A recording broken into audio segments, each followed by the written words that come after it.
Урматтуу автоунаа айдоочулары жана пассажирлери, могу саруу кызыл суу ортосунда каттамдагы мусорларды ыргытпагылачы деп суранат элек. Ушу башка группаларга да жөнөтүп койгулачы, эми карагылачы, могу мусорларды карагылачы.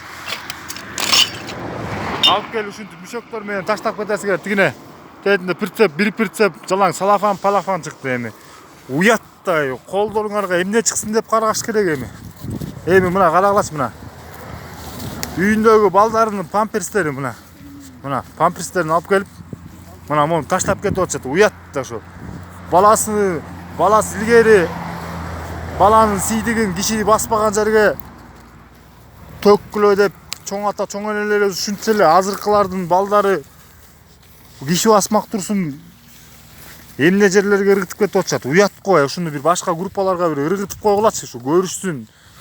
Бак ким мусор жок жер, киши мусор ыргытпаган жер таза болот дейт го. Өзүбүздөн баштайлычы ар ким.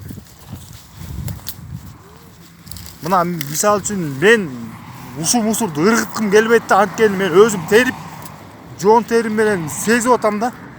Ушундай ыргытпаш керек экен депчи. Ушуну бир башка группаларга ыргытып койгулачы, айланайын суранычы ай.